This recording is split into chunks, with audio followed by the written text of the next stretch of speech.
Βαλετούνται λίγο την προσοχή, παιδιά.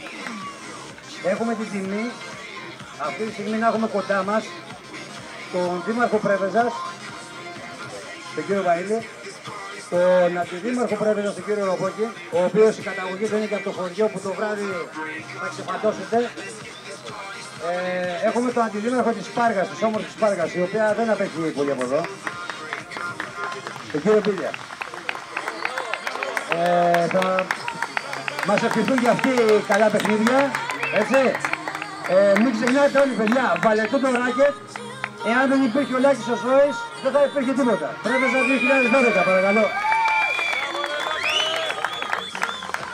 Να θέλω να πω ότι είμαι ιδιαίτερα χαρούμενος που βρίσκομαι εδώ, σε αυτόν τον όμορφο χώρο, σε αυτήν την όμορφη παραλία του Ιουνίου, σε αυτήν την όμορφη παραλία του Βράχου και παρακολούθησα ένα κομμάτι από τους αγώνες.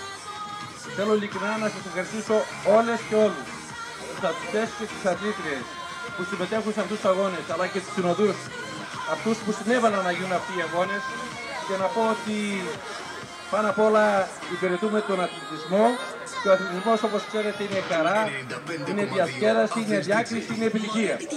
Και πάνω απ' όλα αξία έχει όχι η πρωτιά σε κάθε αγώνα, η συμμετοχή. Θέλω ειλικρινά να συνεχίσετε αυτή την προσπάθεια και εμείς σαν Δημοτική Αρχή, σαν Δήμος Πρέβεζας, θα στηρίξουμε και εύχομαι αυτή η πρωτιά που γίνεται σήμερα εδώ να συνεχιστεί, και θέλω να πιστεύω σε αυτούς τους δύσκολους καιρούς ο αθλητισμός και ο πολιτισμός είναι οι μεγάλες δυνάμεις που μπορούν να μας βγάλουν από τα σημερινά διέξοδα. Να είστε καλά και καλή συνέχεια. Ευχαριστούμε.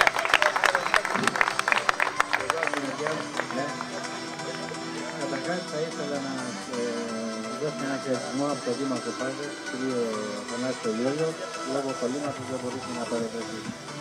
Από τη μεριά μου θα ήταν μια μεγάλη παράλυση να μην εκφράσω τα συγχαρητήριά μου σε όλους τους εργαστές του έργου, ιδίως τον κύριο Ζωή, που είναι ο προσεργάτης της εκδήλωσης, και από εδώ και εσείς θα ξέρετε ότι το Δήμος Σπάργκας θα είναι δίπλα σας και ό,τι χρειαστείτε για να συνεχιστεί αυτό το έργο και ο πολιτισμός. Σας ευχαριστώ πολύ και πάλι σας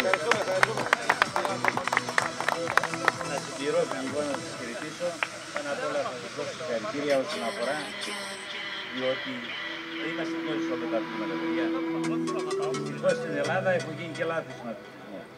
Άλλα ήταν κοινωνικού χαρακτήρα, άλλα είχαν φιλότιμο, άλλα είχαν εθελοντισμό. Θα μείνω στην τελευταία λέξη, γιατί είστε εθελοντές του εαυτού σας. Ίσως σας αδικήσαμε λίγο, αλλά δεν πειράζει. Το μόνο που μπορώ να πω, να δεσμευτώ και εγώ στη λέξη μου ο Δήμαρχος, ότι θα σας βοηθήσουμε και θα είμαστε δίπλα σας.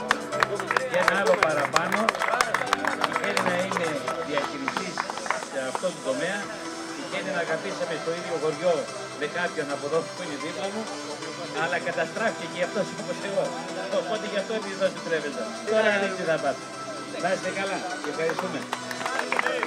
Επίσης, πριν δώσω το μικρόφωνο στον οραματιστή και πρωτοεργάτη, ξέρετε ποιον, μην τα λέμε, να ευχαριστήσουμε από καρδιά στο Σάκη και τον Γιώργο το Ρο Καφέ. Ρο Καφέ ακούει! Ρο Καφέ ακούει! Σάκης, Γιώργος, ευχαριστούμε! Λάκη Ζώης, παρακαλώ. Τα είπατε όλα, δεν έχω να πω κάτι. Σας ευχαριστώ πάρα πολύ για τα καλά σας λόγια και για την εμπιστοσύνη όλων των παιδιών που ήταν από όλα τα σημεία τα περισσότερα της Ελλάδας. Και απλά το θέμα είναι ότι του χρόνου με τις προτάσεις που έχουμε και από την Ιγουμενίτσα και από την Πάρκα και από το Πρέβεζα, από την Καλαμαριά, από την Κατερίνη, από την Καβάλα και την Ξάνθη, είμαστε υποχρεωμένοι να κάνουμε και ένα πρωτάθλημα Βορείου Ελλάδας. Οπότε σε ένα 15ήμερο μέσα να γίνουν όλα αυτά τα πράγματα και πιστεύω ότι θα έχει και μεγαλύτερη άνοδο στο αθλητικό μας κομμάτι. Σας ευχαριστώ πάρα πολύ από την καρδιά μου. Ευχαριστούμε και τον Βαγγέλη τον Θεοδωρίδη. Σου έχω σε μπεκιά απόψε. Κάπελα, μην το γράψεις αυτό το τελευταίο. Κορμί θανατηφόρο, σε θέλουνε με έναν όρο. Ευχαριστούμε, ευχαριστούμε.